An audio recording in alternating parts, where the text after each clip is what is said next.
Johnny was a new nurse at the old Willow Creek Hospital, and tonight was his first night shift. As he walked through the long, dimly lit hallways, he could feel the chill in the air. The monitors beeped rhythmically, but the silence around them was deafening. As he passed the ICU doors, he noticed shadows moving across the walls, shadows that seemed to follow him every step he took. He tried to shake off the feeling, but deep down, he knew something was wrong. The patients were all asleep, or so it seemed.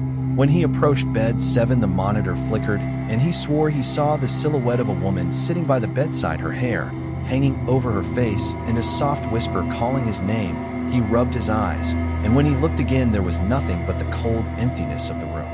Hours passed, and Johnny could not ignore the sounds anymore. The faint whispers grew louder, as if coming from the vents. The heart monitors began to beep erratically, showing rhythms that did not belong to any patient. He felt a hand brush his shoulder and turned around quickly, but nobody was there. The overhead lights flickered, casting grotesque shadows on the walls, and from the end of the hallway, he saw figures walking slowly towards him. He wanted to run, but his legs refused to move. Each step they took echoed like a drum in the otherwise silent hospital. The whispers now formed words telling him to leave, to never return to the ICU, but curiosity rooted him to the spot. He knew the stories about the night shift at Willow Creek were just rumors, but now he felt the cold grip of something real, something that had been trapped inside the hospital for decades.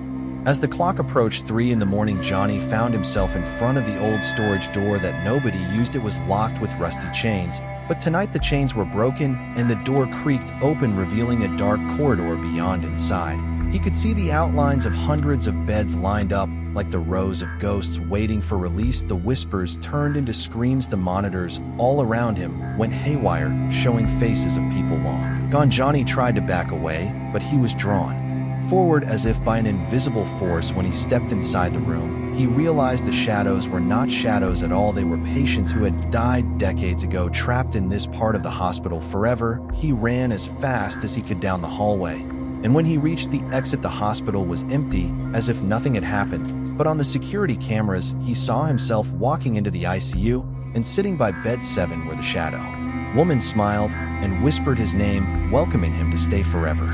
It had been 3 weeks since Johnny escaped from Willow Creek Hospital, but his nights were not silent anymore. He would wake up sweating, hearing the same whispers from his hospital shift, calling his name from the darkness. No matter where he went, the sound followed him, sometimes through his phone, sometimes from the walls of his apartment. One night his phone rang, and the screen showed a number he recognized. It was the hospital phone ringing at 3 a.m. His breath stopped. He answered and heard a soft whisper saying, "Bed 7 needs you, Johnny, come back." The line went dead. He threw his phone on the bed, but the whisper echoed inside his head louder than before. Johnny could not take it anymore. He drove back to the hospital, determined to end whatever was haunting him. The building was supposed to be abandoned, yet when he arrived, the lights in the ICU were glowing faintly, as if someone was inside. He walked through the same hallway where he had first seen the shadows. The air was colder, now thicker with something he could not explain. The walls were wet, and the floor reflected light like water. He pushed open the ICU door and saw all the beds neatly arranged. Except one. Bed 7 was empty, but the monitor was on, showing a steady heartbeat. He heard the same whisper behind him, "Bed 7 is waiting." Johnny turned slowly and saw the shadow woman again, her head tilted, her long hair falling like black smoke. She reached out her hand toward him, and the monitor beeped faster.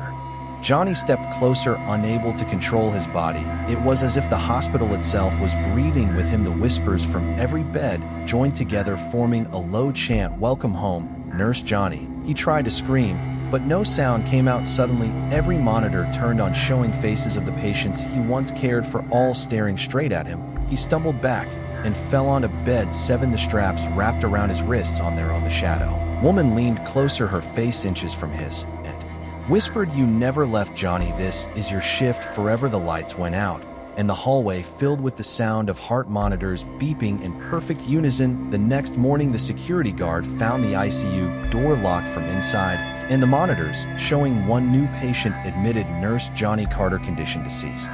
2 years after the mysterious shutdown of Willow Creek Hospital, the city decided to reopen a small section for emergency care. The old walls were repainted, the broken lights fixed, but no one dared to work the night shift except for a young nurse named Emily. She had heard stories of what happened to a nurse called Johnny, But she did not believe in ghosts, she only believed in hard work and science. Her first night was calm until the clock hit 2 a.m. The lights flickered once and the power went out. For 3 seconds, when it came back, the monitors were all showing one patient admitted named Nurse Johnny Carter.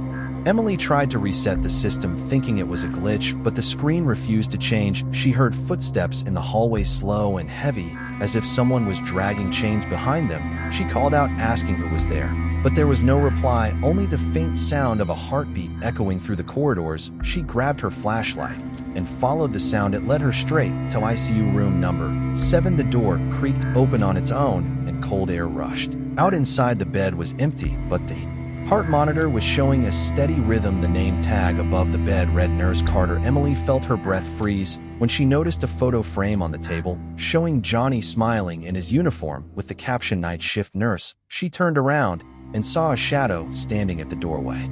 The shadow stepped forward, its face pale and eyes hollow. Johnny stood before her wearing his nurse badge. His voice was soft like wind, whispering, "Leave before it starts again." Emily wanted to move, but her legs would not listen. The lights dimmed and all the beds began to shake. The whispers returned, surrounding her, calling her name again and again. "Emily, run," Johnny whispered, but his face twisted into agony as dark smoke poured from his eyes. The floor cracked open beneath bed 7, and the screams of hundreds of trapped souls echoed through the ICU. Emily fell to the ground, clutching her head as the whispers filled every corner of the hospital. The last thing she saw before everything went black was Johnny reaching toward her, whispering, "Welcome to the night shift." When morning came, the hospital was silent again. The staff found the ICU locked from inside, and 2 new names glowing faintly on the monitor: Nurse Johnny Carter and Nurse Emily Rhodes, both marked present.